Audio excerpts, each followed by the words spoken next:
Kabisa kama unavyoniona. Ni siku nyingine tena yenye neema na utulivu wa kutosha katika maisha. Bwana, mchezo wa jana ulikuwa mgumu kiasi gani kwa Young Africans? Of course mechi ilikuwa ni ngumu kwa sababu ni finali, na siku zote unavyoitwa mchezo wa finali ni mchezo ambao unakuwa ni mgumu kwa sababu unakutanisha timu mbili bora ambazo zimeweza kushindana kwenye ushindani, inategemea hatua ambayo ilikuwa inashindaniwa. Kwa mfano ukiangalia kombe la Mapinduzi Cup, Azam ametoa timu zake kama 3, Yanga huko ametoa timu zake 3, lakini kuna wengine wengi ambao walikuwepo walikuwa na tamani kushiriki hii finali lakini walishindwa kufikia hiyo hatua. Ni Yanga na Azam ambao ubora wao uliamua kufika finali. That's why mchezo wa jana ulikuwa ni mchezo bora sana ambao ulikuwa unakutanisha Azam mpaka anafika finali alikuwa ameruhusu goli moja. Yanga mpaka anafika finali na anachukua kikombe hajaruhusu goli dakika 90. Kwa hiyo ilikuwa ni finali ambayo sio ya kawaida. Kwa macho ya kawaida ukiangalia unaweza kubeza, na ndio maana kila mtu anakuta wanachambua yake bila kuangalia ukubwa wa mchezo ulikuwa namna gani. Tuzungumze kiwango cha Ibenge kuendelea kuamini watoto wadogo, na baada ya game ya Simba na Azam mlizungumza kwamba Ibenge aliwadharau Simba, lakini jana ameendeleza ubabe wake kuamini watoto wadogo. Una kipi cha kumzungumzia kuhusiana na Ibenge? Unatukosea kwanza. Nakosea nini? Yanga naikosea. Naikosea sehemu gani? Yanga hakuna mtoto wa miaka 11 aliyecheza pale. Umenielewa? Ila nusu finali Azam na Simba walicheza mtoto wa miaka 11 ambaye amezaliwa 2010 ngapi? 17 sijui. Nani? Umenielewa? Wewe unataka mpaka niseme ni chapu viboko. Nyie hamkuona. Lakini jana ulimuona mtoto aliyezaliwa 2017 pale? Hakuna mabadiliko yote ambayo yamefanyika kwa Ibenge ya kikosi kilichopita cha Simba dhidi ya hiki cha jana, kwa sababu hakuna mchezaji hata mmoja aliyekuwepo AFCON amerejea kwenye kikosi cha Azam FC. Nyinyi mlikuwa mnataka wachezaji wa AFCON muwaone. Tunazungumzia namna ambavyo kikosi kilichocheza na Simba hicho ndio ambacho kimetumika kwenye finali na Yanga na kimeonyesha ushindani mkubwa. Hapana, kuna mabadiliko. Kuna mabadiliko yapo. Umenielewa? Kwa hiyo kama Simba aliwashindwa Azam, ndio hao ambao wamekuja kwa Yanga na Yanga tumewini. Maana Yanga ni bora kuliko timu yoyote. Umenielewa? Kwa hiyo unapompongeza Ibenge, mpongeze kwa nafasi ya kumuondoa Simba. Ila Ibenge uweze kumpongeza mbele ya Yanga. Ngoja, sikiliza, ameipiku vipi? Nani bingwa? Nani bingwa? Ngoja kwanza. Bingwa Yanga. Ndio mchezo ulikuwa unataka kuamua mpaka penalty zifike. Na kanuni ya mchezo ulikuwa inaruhusu penalty zifanyaje? Zigongwe. Umenielewa? Kwa hiyo kama kusingekuwa na sheria ya penalty, labda tungempongeza Ibenge kutoa sare na Yanga. Kwamba labda ameimprove. Ameweza compete na mpira sayansi. Yanga tunacheza mpira sayansi. Ibenge anacheza mpira nginja. Umenielewa? Kwa hiyo lazima mjue kutofautisha vitu vya namna hiyo. Kwa hiyo mimi niseme kwamba Ibenge simdhalau na siachi kumpongeza. Nampongeza kwa kiwango chake bora kuonyesha ushindani dhidi ya Yanga. Dakika 120 sio kazi ndogo. Kuna timu nyingi zinatamani kucheza dakika 90 na Yanga isiambulia hata sare, lakini zinashindwa. Lakini Ibenge anaweza kupishana na Pedro Gonçalves ndani ya klabu ya Yanga ndani ya dakika 120 kupata sare. Sio kazi ndogo. Ibenge katika hiyo lazima tumpongeze. Hata Azam pia tuwapongeze kwamba wameimprove pakubwa sana. Wameweza kupishana pakubwa na Yanga kufika dakika 120. Na hatimaye kwenye mikojo ya penalty tunakuja tunawaondoa. Umenielewa? Kwa hiyo mimi niseme tu kwamba ubora wa Yanga hauwezi kuondolewa. Kwa sababu Yanga na makombe I say sijui tuna kitu gani? Tuna siri nzito. Kwa sababu mpaka sasa hivi ni kombe la 3. Waandishi mnalijua hili? Yanga sasa hivi jana kombe la 3. Au bado mmelala mjuu? Rwanda tulibeba kombe. Tumekuja ngao ya jamii tumebeba kombe. Jana Mapinduzi Cup tumebeba kombe. Kombe la ngapi? 3. Kuna wenzetu wapo hapa Tanzania. Ni timu kubwa inajiita. Mmenielewa? Ya 5 kwa ubora barani Afrika. Mpaka sasa hivi hata kikombe kimoja hamna. Wanacho kikombe cha mashabiki tu. Hamuoni tunatofautiana hapa? Hamuoni kwamba tunazungumza mto na bahari? Hamuoni? Au bado hamwamini waandishi? Hii ina maana gani? Hii ina maana gani? Tumeachana mbali.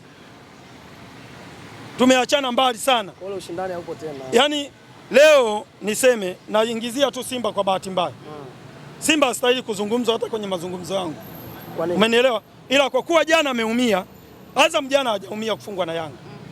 Jana Azam hajaumia hata kidogo kufungwa na nani? Na Yanga, kwa sababu Azam anajua amefungwa na timu kubwa yenye uhakika. Ila Simba alikuwa anatamani Azam amfunge Yanga ili apate cha kuzungumza na furaha iweze kurejea. Leo ungeona watu wa Simba wamejazana. Yanga amefungwa, tulijua tu, hamna cha nini na nini na nini, ujanja. Lakini hatimaye alivyoona Yanga amebeba ukombe, kafyata mkia mpa kule. Lakini sasa tunakuja leo tukisema Yanga na Azam dabi. Yanga tunaanza kuwaza. Kuna kina Diakite pale, kina Saduni, kina Faisali, kina Kitambala Bora, kuna nani? Idinado, menea kina Aisha Manula wako pale ya. Manula amerudi bwana. Manula? Karudi. Wa zamani performance yake hapo jana. Mimi niliwahi sema. Hii Simba inatuharibia watoto. Hii Simba inatuharibia wachezaji. Watu wakaniona kama mweo. Wote mmeshuhudia. Manula alitoka Azam anawika. Kaenda Simba. 2016, 17, 18, 19 Manula yuko kwenye ubora. Anapewa Air Manula. Hatukukosea. Tanzania One hatukukosea. Ilivyoingia nuksi na mabalaa pale, Manula haki ya Mungu tukaanza kuona hili takataka la wapi. Leo anarudi kule alikoanzia maisha. Air Manula inarudi tena. Manula anaonyesha kiwango bora. Wewe angalia save za jana alizokuwa anazifanya. Kama si ubora wa Manula pia. Dakika 90 Manula Azam walikuwa watoboi mbele ya Yanga. Walikuwa wameshalambwa. Lakini ubora wa Manula uliamua mechi iende dakika 120. Na akajitahidi kuonyesha kiwango chake. Lazima apewe maua yake. Lakini ndo tunakuja sasa. Leo ndo tunazungumza dabi ya Yanga na nani? Na Azam, unawaza hao wachezaji. Lakini unakuja upande wa pili sasa. Ndio unaambiwa unacheza dabi na Simba. Unaanza kumhofia nani? Mpanzu sasa hivi ndio kama ndio vile maji ya jioni. Yamepoa kabisa. Cape Dennis siwezi kumhofia tena. Cape Dennis mara ya mwisho umemwona lini uwanjani? Morris Abraham wewe leo Morris Abraham wakati anatoka nje anakuja hapa. Nani alikuwa hamuamini Morris Abraham? Mimi ni moja ambao nilisifia. Kama sajili bora ambayo Simba ameifanya ni Morris Abraham. Lakini leo ukiniwekea Morris Abraham hapa na hata tuweke na nani? Tuseme tumchukue nani? Timu ndogo tu yeyote huko. Nani? Chukua KMC namba 10 nani? Au 11 nani? KMC. Na Morris Abraham. Naweza nikaondoka na mchezaji wa KMC. Morris Abraham sasa hivi amepoteza mvuto, amepoteza ubora. Kila kitu ni Simba hii. Leo hii tunazungumza Abdalla Sanfuko kutoka Coastal Union. Ametoka na kiwango bora Coastal Union. Anakuja Simba sasa hivi anaonekana nini? Hata hamna kitu, hafai kwa matumizi yoyote. Leo tunazungumza Yakube Suleiman. Katoka JKT tunamuimba kama Tanzania One anaweza kuchukua nafasi ya Manula. Uongo kweli? Kweli. Leo anaenda Simba na anaenda miezi mingapi amemaliza? Hata nusu msimu hajamaliza. Miezi 6 sio? Amemaliza sasa hivi miezi 6. Ndio ametimiza. Sasa hivi nani anamtamani Yakuba akae golini? Ninja. Kipengele. Changamoto. Bado unajiuliza why? Kwa Simba ni timu ambayo inaharibu wachezaji. Yaani mchezaji ukiwa na kiwango kienda Simba umejiua mwenyewe. Yaani imekuwa kama ni kaburi la watu wote. Yaani ukifa lazima uzikwe. Umenielewa? So mimi nataka kusema nini iko yote haya? Kwamba kuna utofauti mkubwa wa Yanga, Azam, Singida. Umenielewa? Na Simba. Kuna utofauti mkubwa. Timu tatu na Simba. Yaani ukitaja sasa hivi timu ambazo zenye ushindani kwenye ligi yetu Tanzania hapa. Hizi tatu. Yanga, Azam, Singida. Hao nikipewa nafasi ya kucheza nao naumiza kichwa. Nawaza. Simba mimi hata nisipofanya mazoezi mwaka mzima nikikutana na Simba na mbinya. Mimi nawaambieni niko tayari. Niko tayari. Mimi si namiliki pabu. Naweza nikaweka rehani na beti. Uchebe Pub ile ya Mbeya na beti kwamba bwana, kwa mfano tunakutana na Simba mwezi wa 3 sio kwenye ligi Yanga isifanye mazoezi, isiwe na mechi yeyote. Mchezo wa kwanza tukutane na Simba, wachezaji wametoka majumbani, tunaenda uwanjani, haki ya Mungu Simba tunamfunga tena magoli ya kutosha. Simba akitufunga na waambieni pub hii hapa, chukueni waandishi iwe ya kwenu. Dirisha dogo hili na wameanza kufanya maboresho kwenye kikosi, bado unadhani hii Simba ndio ile uchebe? Yanga tunamtambulisha Alan Okelo, Yanga tunamtambulisha Depu kutoka Poland, Yanga tunamtambulisha Damalo, Yanga tunamtambulisha Mwanengo. Simba wanaenda kupiga magoti kwa Singida Black Stars kumwomba msamaha Chama rudi. Huo ndio usajili wa dirisha dogo, ambaye Chama wao wenyewe walisimama kutudhibitishia Yanga. Chama amezeeka, Chama kwenye football ameisha. Leo anaenda kumwomba msamaha. Sisi Yanga tunaenda airport Terminal 3 timu mchezaji akitoka nje sio Tanzania, sio kutoka Singida. Singida Terminal 2 sio Singida, kama umepanda ndege unashuka Terminal 2. Ukitoka Mbeya Mwangosi Terminal 2 sio kama umepanda ndege, lakini ila najua Mbeya unapata Shabibu, unapata nini ile Achimwene na magari mengine yanaeleweka, na hakuna kulala Mbeya, zipo za kutosha. Umenielewa? Hizo ndo unapanda wakina Mwangosi, kina Duchu wanaenda pale Mbezi Luis, Mbezi Magufuli. Simba wanalundamana pale, sisi tumelundamana Terminal 3. Tunamsubiri nani? Alan Okelo. Tunamsubiri nani? Dep. Wao wamejazana pale nini? Utafikiri machinga. Uchebe, turudi kwenye mchezo. Hebu tuzungumzie tukio la Ibrahim Baka ambalo limezungumzwa kwa kiasi kikubwa. Kubwa zaidi ni inaonyesha alistahili kupata kadi nyekundu kwa ile tukio ambalo alilifanya, lakini pia ukitazama hata kadi ya njano haikutoka. Hilo tukio kwako Uchebe unalizungumziaje?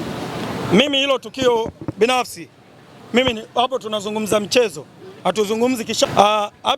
Ibrahim Baka ni mchezaji wetu wa Yanga. Mimi hili siwezi kuficha na wala kumfumbia macho. Ni mchezaji ambaye tunampenda, ameonyesha kiwango bora hadi AFCON, lakini ana matukio ya mwendelezo, matukio ya kujirudia, sio ni utoto, sio ni utovu wa nidhamu yake, sio ni labda ni kujikuta yeye ndo topu, mimi sielewi. Umenielewa? Lakini ile tukio alilofanya jana sikupendezewa nalo, kwa sababu unapokuepo uwanjani mchezaji, kitu cha kwanza anakuambia play fair. Unapokuambia play fair, maana lazima muangalie kwanza mwenzio, afya mwenzio. Jana alichokifanya kile kiwiko kwenda kumpiga yule mchezaji wa Azam sio kitendo cha kiungwana, ambaye anatakiwa bebe lawama ni refari wa pembeni. Umenielewa?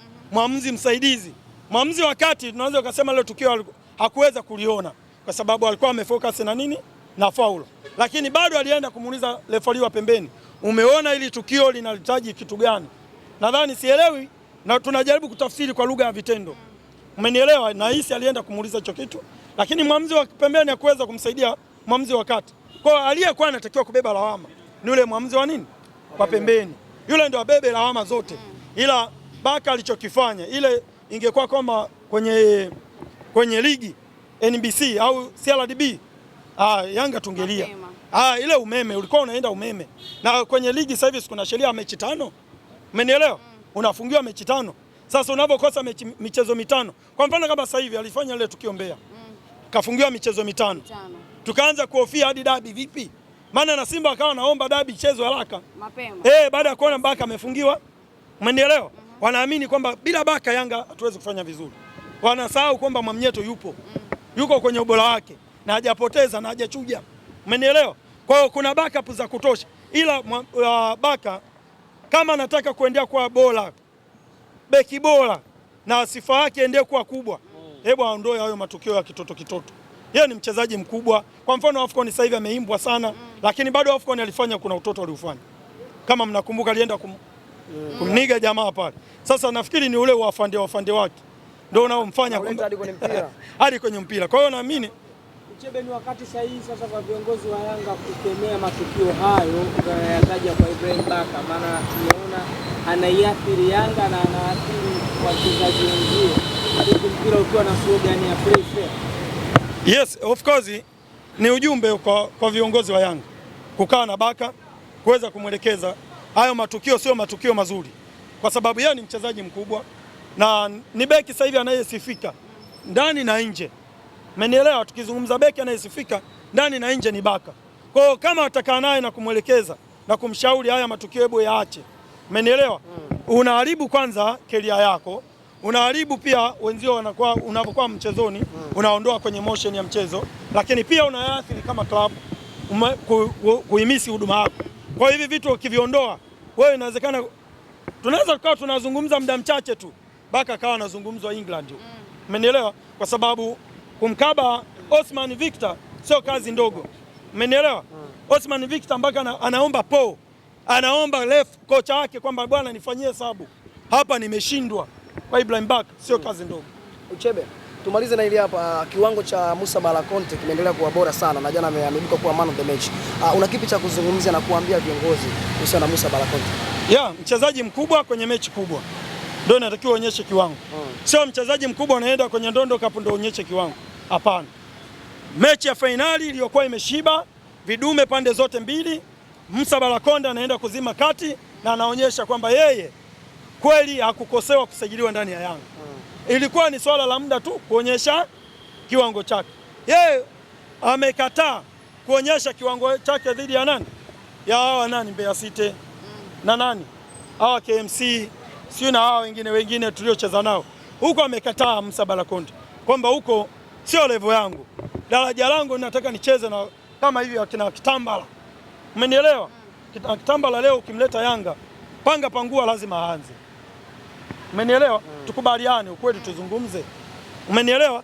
Leo unamleta Diakite, unawaleta kina Idinado, unawaleta kina nani pale Faisal. Unaenda kumweka Musa Bala Conte na anazima na anaonyesha good performance. Kwa hiyo mimi nimpongeze sana Musa Bala Conte.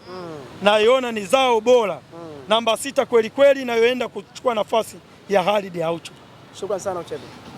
Umemaliza, umelizika? Tumemaliza hivi. Tumelizika Ndio. Safi, finali bora.